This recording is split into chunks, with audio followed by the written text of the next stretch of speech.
Are you overwhelmed by MS nutrition protocols? The rules, the limitations, the elimination of all your favorite foods? They have promising results, but how? How can you fit them into your daily routine? Of course you want to feel better. You want to get past this overwhelming fatigue and brain fog and all the other symptoms. But does it have to be behind this mountain of impossible rules? Is there a way to make it easier and still get results? Do you have to follow every single rule? Let's find out in today's episode of my MS podcast. There are 1 million people diagnosed with multiple sclerosis in the US. So that makes you 1 in a million. And you have a special purpose in this world that no diagnosis can take away from you. So if you are ready to reclaim your body, mind, and life from multiple sclerosis, welcome to my MS podcast. I'm your host, Alene Brennan. Welcome to season 4 of my MS podcast. It's kind of wild to think that we're already in season 4. If you're new to this podcast, be sure to check out some of our previous seasons. Season 1 is all about the road to diagnosis. Season 2 is all about handling the holidays while on your nutrition protocol. But of course, that can be applied to so many different things throughout the year because there's always celebrations and family and social gatherings that you can apply many of those holiday principles to. Season 3 is all about new beginnings. That is where you need either a fresh start because you are brand new, or you fell off the bandwagon and you need help getting back on. And now season 4, which we are kicking off today, is all about MS and nutrition. March is MS Awareness Month as well as National Nutrition Month. So it just felt appropriate to make that our theme of this season. And it's also one of the topics that I received the most questions about, which makes sense given that I'm a nutrition coach specializing in MS and autoimmune disease. So during this season, I'm going to do my best to highlight the most important facts that you need to know around multiple sclerosis and nutrition. I want to start us off with a little reminder that healing shouldn't be stressful. Healing shouldn't be stressful. Eating shouldn't be stressful either. And yet I remember when I was diagnosed with MS in 2016, that's exactly how I felt. Everything about my diagnosis felt stressful. The doctor's appointments, the insurance calls, having absolutely no idea what was going to happen to my body and when it was going to start. That's super stressful. If there was ever a time in life where I had a lot of stress on my shoulders, it would be then. And if you're listening to this podcast, you know firsthand the level of stress that I'm talking about. The level of stress and the level of fear that comes with an MS diagnosis. And if you're in that place right now, I just want to let you know that it is okay to feel overwhelmed. That is a very normal and natural response. Your entire world just got rocked. Personally, I think it's a little concerning if somebody isn't overwhelmed by a diagnosis like that. It's a chronic incurable disease that is affecting our brain. Yeah, that's going to rock my world. I feel like that stripped like every sense of security that I had in my body, in my health, in my future, in life. Like it felt like it got stripped away in those 3 words. You have MS. However, I do want to let you know that this season will pass. You will not be in this season of overwhelmed by a new diagnosis forever. There are a lot of ways to manage not only the diagnosis, but the stress and the fear. And if you haven't checked out season 1 of this podcast, definitely go back and check it out because those episodes are all about the road to a diagnosis. So there are episodes on simply how to stay calm in an MRI, how to tell your family and friends about your diagnosis, how to build a wellness team so you're not just putting all of your eggs in one basket, so to speak, with your MS specialist or your neurologist. There is a team of people that you need to develop to help manage this. So there's an episode entirely on that, and it helps you to build that that team on a budget. I share my personal story about how I knew I had MS. So there's so many different aspects of a diagnosis because it is so multi-layered in that season 1 of the podcast. So again, if you're newly diagnosed, definitely go back and check out some of those episodes. Or even if like you're struggling in some way where, hey, you've been diagnosed decades ago, but you're coming up and having to tell somebody about your diagnosis that you've never told before, that those episodes are still going to be very relevant. So definitely go check them out.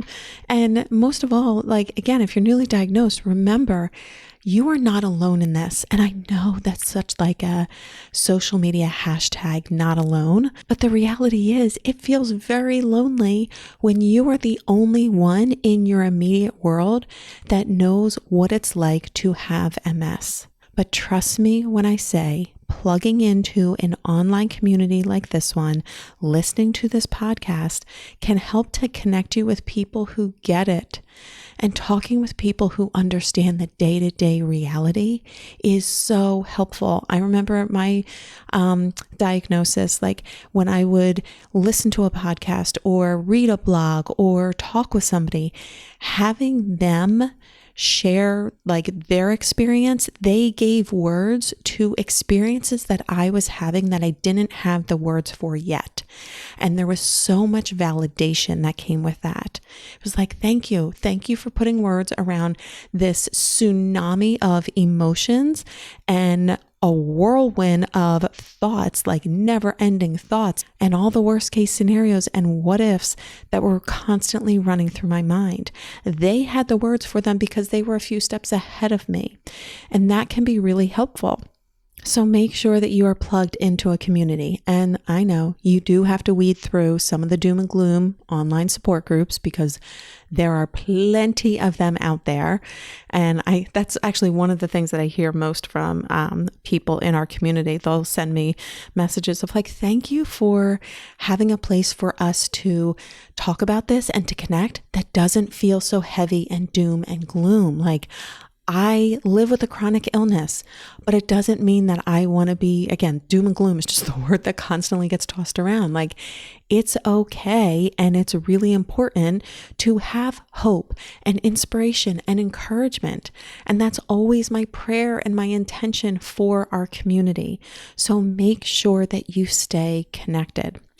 But getting back to my point about being newly diagnosed, I remember walking out of my neurologist office at the hospital wondering, how am I going to do this? How am I going to manage MS? I don't even know exactly what it is. So first I need to figure out what it is.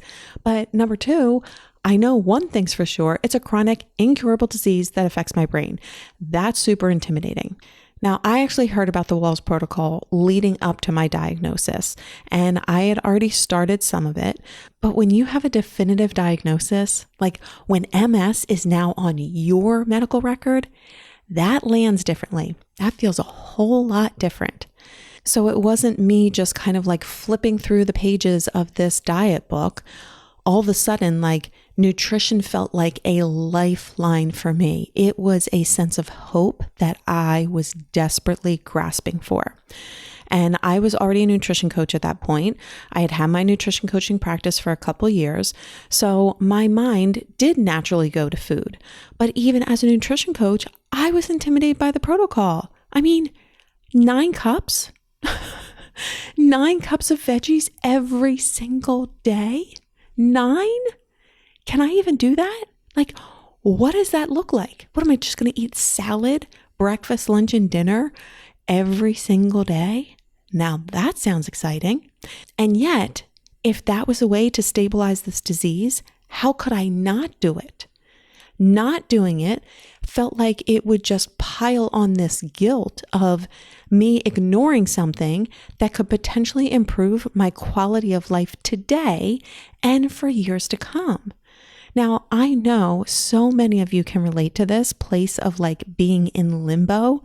You want to follow the protocol because you want those results, but you also don't want to eat salad for the rest of your life. And you're having a hard time wrapping your head around these rigid protocols. So then the question becomes, is there a middle ground? Does it have to be so strict? Does it have to be so rigid?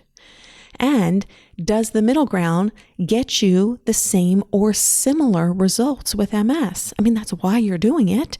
Again, you want to help to stabilize this progression. You want to help to create a healing environment in your body so that you can free yourself from these chronic symptoms and start feeling better on a day-to-day basis so that you can go out and live the life that you want to live. So again, this is where like this place of limbo comes. You want to follow the protocol because you want the results, but you don't want to eat salad, breakfast, lunch, and dinner for the rest of your life. So is there a middle ground, and does it get you results? Here's my personal take on that. Yes, something is better than nothing. I see too many people take an all or nothing approach. Like you have to eat 9 cups or else. And when that doesn't feel realistic, you don't even aim for 1 or 2 cups. I see more people than not sticking to the same diet, the same routine day after day that they have been eating for years because they're pushing off their start date, quote unquote, until they can muster up the motivation to tackle the 9 cups. But here's the deal. The longer you wait to start, the less likely you are to ever do it. That's the problem with an all or nothing approach. You feel like you have to wait until you have it all figured out, but that's not helpful. You will never have it all figured out. I don't have it all figured out, and I've been following it for years and coaching thousands of people on the protocol. There are some things in life that you can only learn through doing, and following an MS nutrition protocol, it's one of them.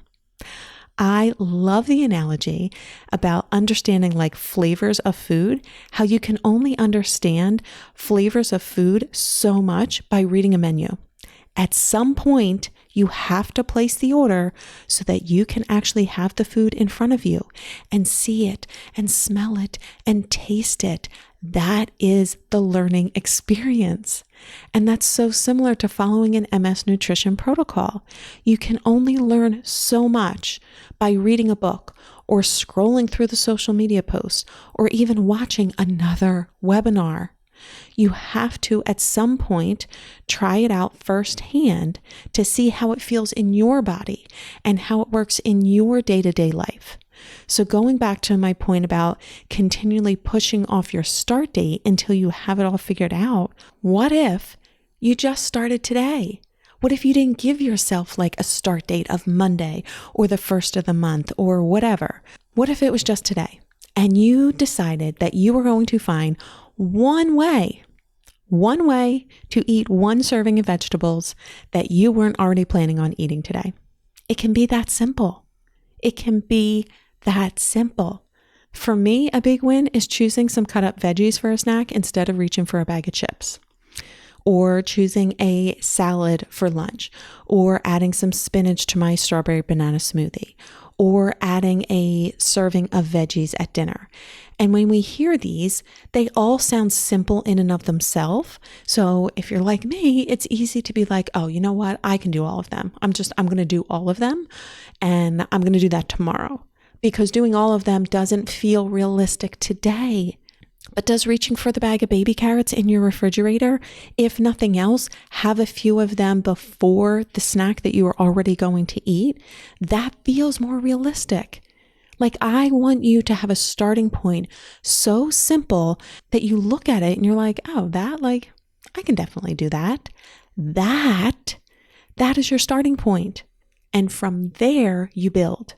So again, taking this analogy of like, I'm going to reach for the baby carrots instead of the chips. Okay, maybe that becomes my new norm. Maybe that becomes my new afternoon snack.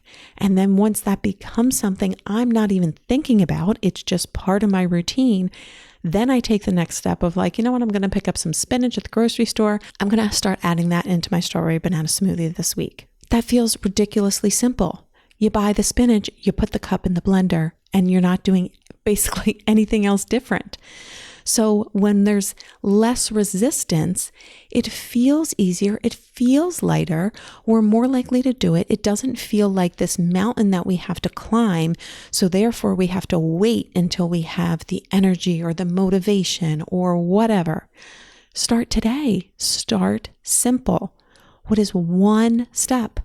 You will hear me say this over and over and over again on this podcast. And I say it definitely throughout all the seasons, but if there's ever a time that it is relevant, it is 100% as we are in season 4 here, talking about MS and nutrition. You just have to start with something that feels simple for you today. Now, let's circle back to the other question. Can you get the same results with a gradual approach? In my experience, both personally and professionally, so living this protocol out on a day-to-day basis, but also coaching like thousands of people through it, you get better results. Now, let me say, it's not as much of a dramatic like before and after transformation, like, oh, within 30 days, I accomplished X. However, the gradual approach lasts longer because again, you don't feel like you're following a quote unquote diet. You're building a new lifestyle. I love when I get emails from people asking about my nutrition coaching program. And they're like, I don't want to feel like I'm on a diet. I just want to create a new lifestyle. I'm looking to create my new norm and I just need help getting there. It feels like there's a learning curve that I just need help getting over. And that's what I want your help with. That's amazing because that helps you to just, again, start simple and build from there. It's not going to give you the big before and after transformation. However, the results are longer lasting because anything that is like clinging to like, say, I don't know, I keep using this example, but like a 30-day diet. Well, those results aren't going to last as long because it's just such a quick ramp up and then there tends to be a crash afterwards.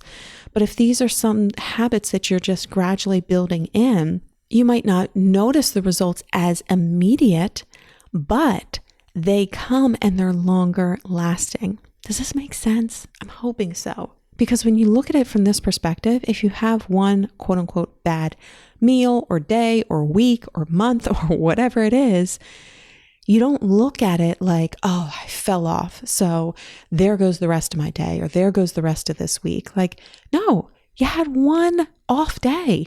And guess what? Tomorrow, you're going to begin again. You're going to start again. The reality is MS is a chronic illness. I've said it multiple times and you know it already. That's not new news. This diagnosis isn't going away. So we need to focus on the long game when it comes to managing it. And having a real world plan is a lot more manageable than some super rigid, unrealistic set of do's and don'ts. I mean, don't you want a real world plan that not only helps you to feel better, but also allows you to make one meal that the whole family will have for dinner, or go to a restaurant for date night, or go out to happy hour for girls' night out, or enjoy the holidays and celebrations like birthdays and weddings. Like, that's what we want. We want the results, but we also want to live in this world. We want to be able to enjoy life, have a social life, be able to travel if that's what you want to do. You don't want to feel like your way of managing this, your solution is trapped inside this box. That's not going to work. That's not going to work. This is about having a real world plan. That's what we crave. That's what we want. We want the results and a real world plan. Personally, I always go back to these 5 principles. Number 1, eat less processed foods. Number 2, eat more vegetables and fruits. Number 3, have balanced meals and snacks, meaning including protein and healthy fats to minimize inflammation and boost energy and reduce cravings. Number 4, eliminate or reduce inflammatory foods like gluten, dairy, and sugar. And number 5, avoid foods that your body is personally triggered by. Maybe it's pain, energy, mood, mental clarity, skin issues, there's so many different ways in which our body can express a reaction to a specific food, but avoid the foods that you know your body is personally triggered by. Those are my 5 core principles with managing nutrition. It's not overly complicated. It doesn't force you into a teeny tiny box that makes it impossible to maintain in the real world. So if that's helpful for you, again, number 1, eat less processed foods. Number 2, eat more vegetables and fruits. Number 3, have balanced meals and snacks. Number 4, eliminate or reduce inflammatory foods. And number 5, avoid the foods that your body is personally triggered by. And then the next step, pay attention to the results. Have you felt better since making these changes? I can personally say yes, 100% without a doubt. I feel better in my body today than I did before my MS diagnosis because of the way I've changed my diet. You can also ask yourself, do you think your health would be negatively impacted by adding these foods back into your diet? Yes, the body doesn't lie. I can't look back on regret of anything I did if I was listening to my body and letting my body guide my choices. But how often do you listen to your body? How often do you listen to your body? Do you pay attention to how your body feels after you eat? Like immediately after you eat? And then maybe 2 hours afterwards? Or later in the day? Or even the next day? Do you get quiet enough or still enough to pay attention to how your body responds to certain foods?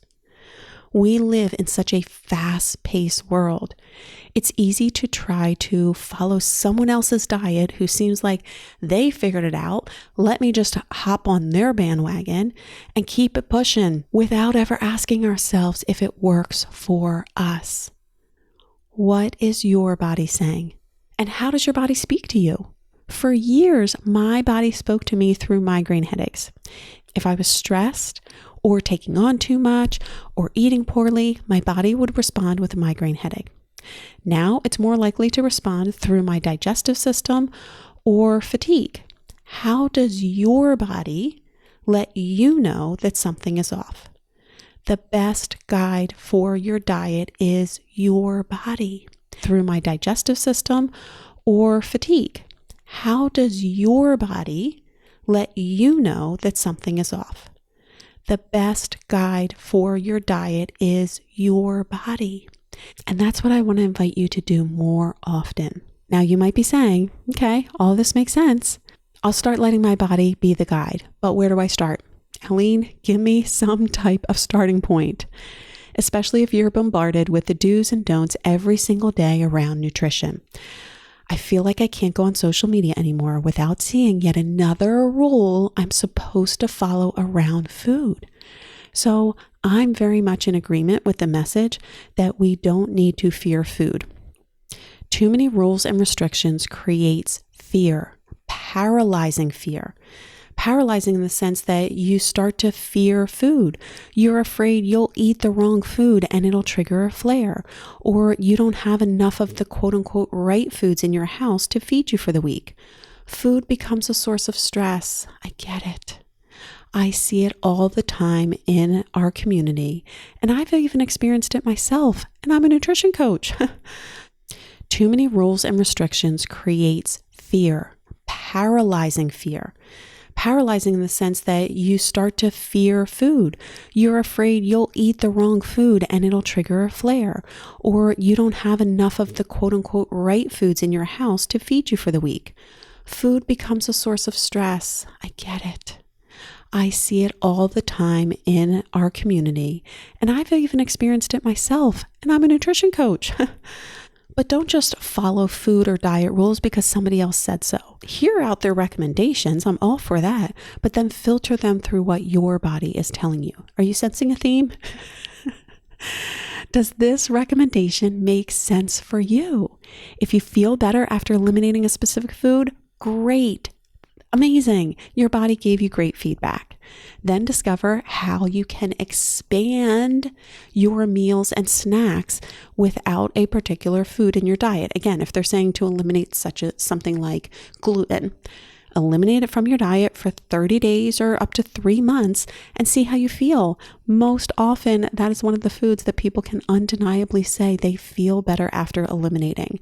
They have less pain, less brain fog, their energy is improved. They just feel better all around. They're not as bloated. They feel better in their body. So if that's something that you're like, hey, a lot of people are talking about going gluten-free. I haven't taken the plunge on that yet. Let me try it out for, like I said, 1 to 3 months. You should most likely feel a difference much earlier on than that, but that gives you a nice chunk of time. You pay attention to the results, and if you're starting to feel better, great. Again, how can you expand your meal and snack options without having that food in there? So take it one step at a time and pay attention to the results. And it can be helpful to track your progress too. That's why I created my MS Wellness Tracker. It helps you to stay consistent and accountable and to track your progress with, say, the vegetables that you're eating, or sleep, or water, or elimination, or exercise, like all of the main things that are really important for improving your health. I have them all on one page. One page that has check boxes. It's super easy to do. So if you don't yet have a copy, you can download a copy for free at alenebrennan.com/tracker. alenebrennan.com/tracker. It helps you to track your food and lifestyle habits along with your energy. And again, it's a one-page checklist. It's super simple. What a concept. Let's make this a little bit lighter and easier on us. So today's main message, don't believe everything that you hear on social media or in the news. Instead, let your body be the guide. Eat real food and pay attention to the results, and track your progress on my MS Wellness Tracker at alenebrennan.com/tracker.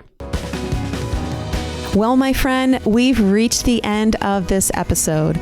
Pick one lesson from today's discussion and put it into action now. It's time to reclaim your body, mind, and life from multiple sclerosis. And for more resources, events, and programs, head over to alenebrennan.com. See you on the next episode of my MS Podcast.